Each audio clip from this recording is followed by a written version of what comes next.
a large part of the problem people have when they think about a guru is the guru's alive. And if you look at the world, everybody worships people that have passed away.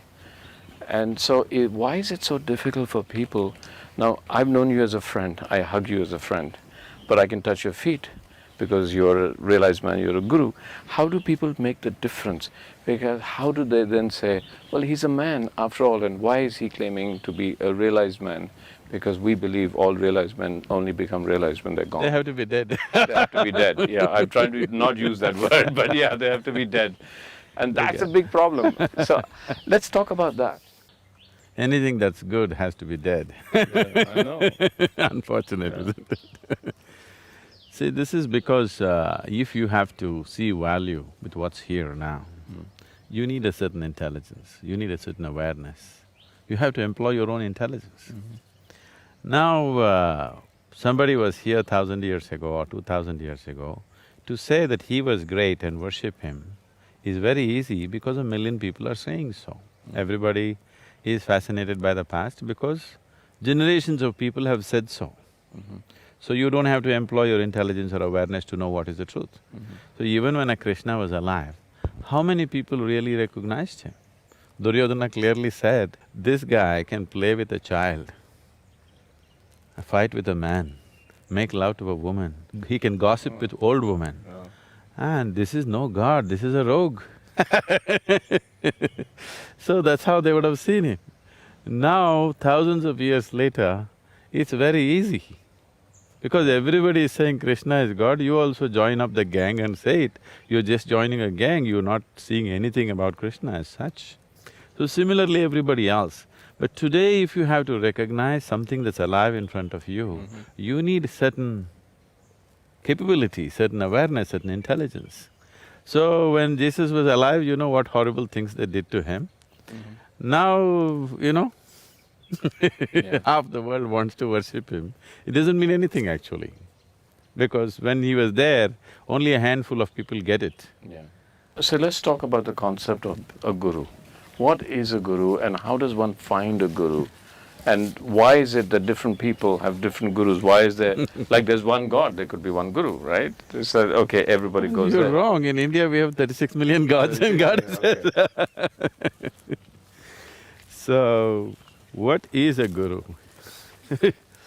The word guru literally means… gu means darkness, Yeah, ru means dispeller.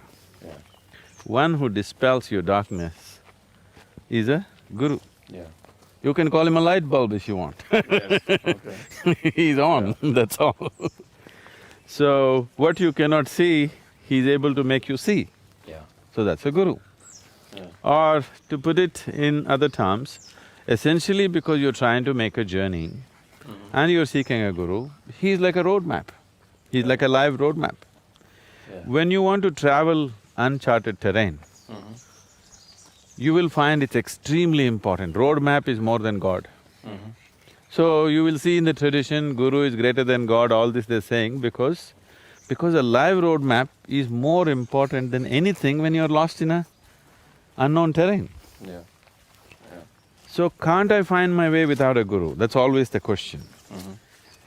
This question is coming from a certain egoistic standpoint.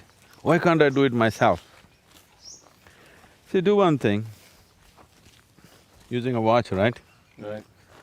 No, I'll give you all the parts for the watch. Yeah. You build your own watch. Let me see. Something… it's very simple. I'm not asking you to build a computer or a spacecraft. I'm just telling a simple thing like a watch.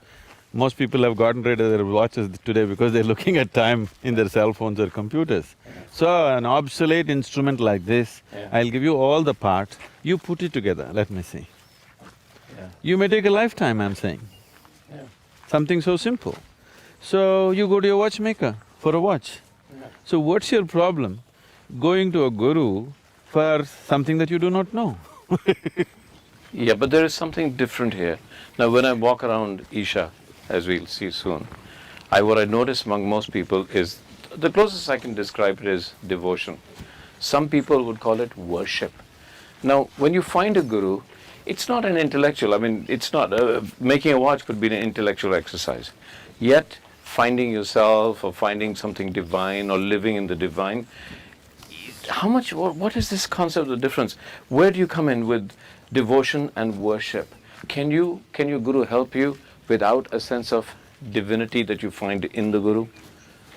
So I've used three words: worship, devotion, and non-intellectual. Yes.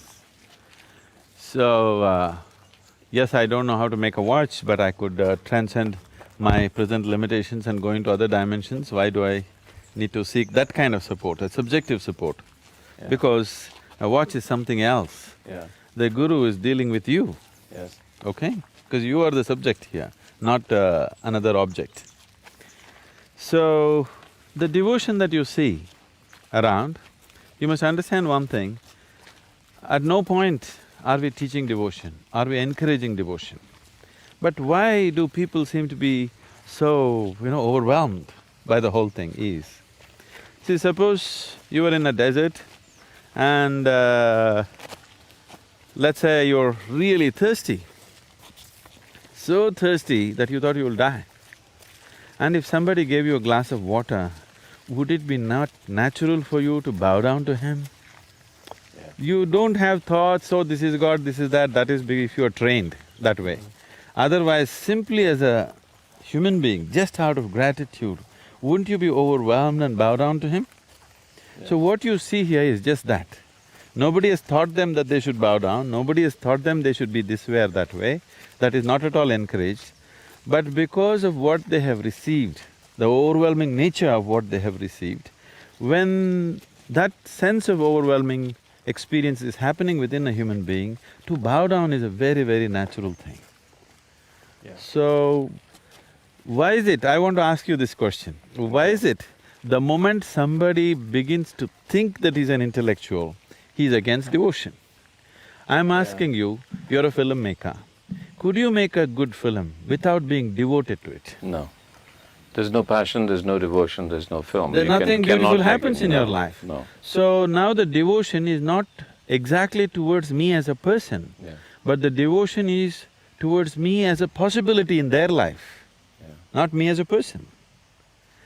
So nobody creates anything truly worthwhile without being absolutely devoted to it. It cannot happen. Yes. Yesterday, I went through this amazing experience with you.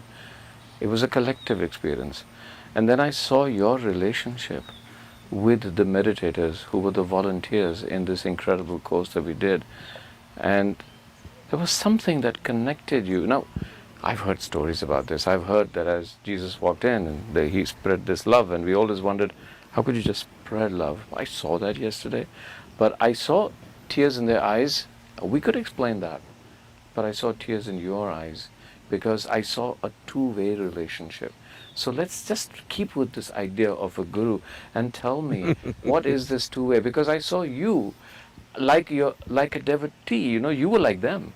When you went to them, it was not just their emotion, it was yours. See, here you are using the word devotee. I don't know whether they're devoted or not. My life is devoted to them. Okay, that's for sure. Yeah. My whole life is devoted to every human being on this planet, every creature on this planet. So, devotion is just a deeper love affair. When I say a deeper love affair, generally these days at least, people are understanding a love affair as some kind of a transaction of give and take. Devotion is a deeper love affair of just absolutely giving. Whether take is there or not just doesn't matter and it doesn't occur in your mind. So for me, my love affair is just with everything that I set my eyes upon. Whether it's a man, woman, child, animate, inanimate, it doesn't matter. Whatever I set my eyes upon, I'm in a deep embrace with that. So for me to come to tears, I don't even have to look at a human being. If I look at a cloud, I'll come to tears. If I look at a tree, I come to tears. If I close my eyes, I'll come to tears. So tears is not even about love. If you tell me I'm in love with people, I wouldn't feel that's a great thing. I feel you're lowering the whole thing. I'm not in love, because love is still a kind of a transaction. This is a certain dimension of inclusiveness. Actually, in my experience, there is nobody else in this planet, nobody else in this existence It's just me. In my experience, I don't see myself and somebody else, I just see myself. So, this is not even devotion, this is not even love, this is just inclusiveness. And this is not my idea, this is not my philosophy, this is the way existence is. If you do not constipate your consciousness by being identified with limited things, like your own body, your own mind, your own culture, your own religion, your own family, your own whatever, your own species for that matter, if you do not constipate your consciousness with that kind of limitations, the existence is all-inclusive. Well, science can prove it to you today, isn't it? So when you say that I see only myself, you see everything embraced by as an inclusive idea. Let's talk about that. No, this is not an idea, that's what I'm saying, Abhi. See, inclusiveness is not an idea. Today, modern science can clearly prove to you that this existence is just one energy reverberating in billions of beautiful ways, but it's actually just the same thing. So this is not an idea. Science is telling you it's all one energy. The religions of the world for a long time, without knowing or not knowing what they're talking, they've been screaming, God is everywhere. Whether you say God is everywhere or you say everything is one energy, are we talking about the same reality or a different reality? It's the same reality we're talking about. Here you're calling it energy, there they're calling it God, but it's the same thing. So now the difference, what is it that you're seeing here is, a scientist has not experienced this. He has only mathematically deduced this. So intellectually knowing something may give you some satisfaction, some idea, but it doesn't give you an experience. Now a religious person has not experienced this. He just believes it. He just believes it. So belief gives him an emotional experience. Scientist gets an intellectual experience, but not truly experience. When I say experience, right now you experience this hands as yourself. This is neither intellectual nor emotional, it's just you. So yogi is somebody who is not willing to settle for deductions or for belief systems. He wants to know it head-on, himself. So this is a hard nut. He wants to know everything by his own experience. So this can only happen if you are willing to enhance your perception. See, right now, your perception has enhanced itself to a point where you experience the body as myself. So why is it not me? That's the question now. Well, this body was all over the place, this is just the food that you've eaten. In a way, this body is just a piece of this planet. So now I'm saying, if you are capable of including 50 kgs of planet as yourself, what is the problem with the remaining tons? So somewhere you have stopped yourself because of a limited identity. So now the whole system of spiritual process is to take off that, so that if you sit here, as you experience your hands and limbs as yourself, you experience the whole existence as yourself. So this is the fundamental difference between spirituality and morality. Here, you know everything as myself, so you know how to be with it. Morality is, you see everything as the other, but you're somehow trying to be in harmony with it, and it's a struggle, it's never worked. So what you're saying really is, when you see that when I look and I only see myself, you're saying you're seeing eternity. You're seeing all of existence when you look at yourself. These are all big words, I call it myself, because it's simple, and above all, every human being